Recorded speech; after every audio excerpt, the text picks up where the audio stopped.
In fact, there are 12 ways minimum in which humans are not primates.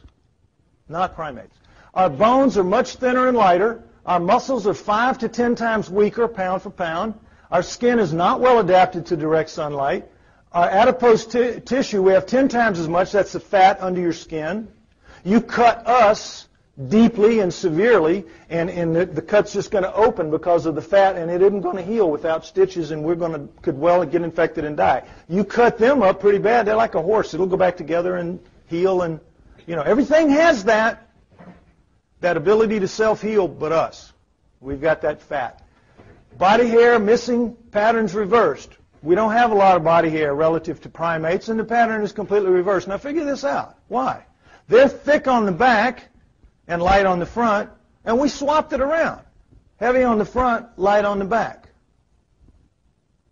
What selective advantage is there to that? Why would nature bother? Okay, head hair and nails must be trimmed. Now, what were we thinking? Where's the advantage in that? Just to give the women something to complain about? My hair, my nails, Sorry, I'm just teasing. I'm just teasing. But you get the point. That was not a good move. That was not a good move by Mother Nature. It's better to just have, like sending the kids to school in a uniform. Everybody looks the same. What are you complaining about? Everybody looks the same. If you could just, if all our hair ended at the same length and our nails, and that was a good thing. Why'd we give it up? Skulls and brains, not in the same ballpark. Not even close. Locomotion, most obvious difference. Primates, remember. Speech, we just saw. Throat's completely redesigned. Sex, no sign of typical estrous cycles. Genetic disorders, we have over 4,000. Very few among them. We have over 4,000. What were we thinking? How do we do this? And most of all, we decided to give up a couple of chromosomes. A couple of whole chromosomes to become what we are. We ought to have about 20 more, it would seem to me. We're so much better, so much more sophisticated in so many ways, supposedly. How do we drop 2 and do that? Now let's focus on these last 2 for a minute. Genetic disorders. We have over 4,000 and counting.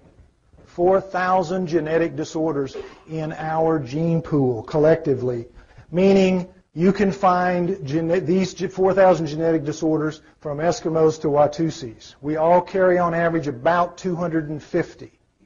You may have 200, your wife may have 100, but if you two carry the same one, each of your children has a 1 in 4 shot of expressing it. Now, the key to this is simple. In nature, you just don't have that many. Faulty copies are done away with. Faulty products are done away with. Most things breed very true in nature, plants and animals.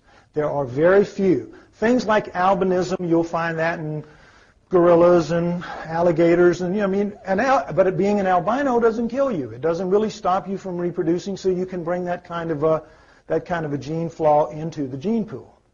But we have a couple of dozen that kill you dead before you reach the age of puberty. Whatever. You can't pass it on. There should not be a single one of those spread through the gene pool. Why? Because how did it get there? If it can't be spread through sexual reproduction, what's it doing there? It's there because of genetic manipulation. That's what all 4,000 of them are there for. Genetic manipulation. And mistakes were made and left because whoever was making the manipulations didn't care. Didn't care to get it right. They just were hurrying to get the job done. And so they left. Did they care if they were making something? Did they care if it killed 1 in 10? Did they care if it killed 1 in 100? They didn't care. If they're making sentient beings like us, they're doing it for a reason, and they're not doing it for our benefit. They're doing it for their benefit. Same with domesticated plants. Same with domesticated animals. We're no different than them. Somebody came here and designed this planet to suit them. And we are a product of that program, whatever that program was. 3 primates and a human. Remember 3 men and a baby, 3 primates and a human. You have the human, chimp, gorilla, orangutan. And you know, you always hear this from the other side. Well, it's so much the same. It's so much DNA, so much the same. Geez, there's just a little step from them to us. Surely we evolved from them. Surely we did. But you know, we're an awful lot like a mouse too. Awful lot like a rabbit. But we are a lot like other primates. What's the difference? Well, you know, it looks pretty much the same, doesn't it? But there is a difference. They all have 48 chromosomes, and we have 46. Remember, we lost the 2 chromosomes somehow, some way. But guess what? That's an awful lot of DNA.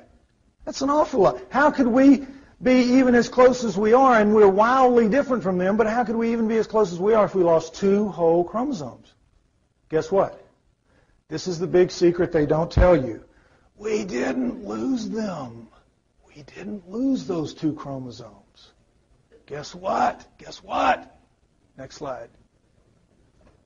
Somebody fused them. The second one, somebody took number 2 and number 3 on the primates, and in us, fused it together. Why do you suppose they would want to do that?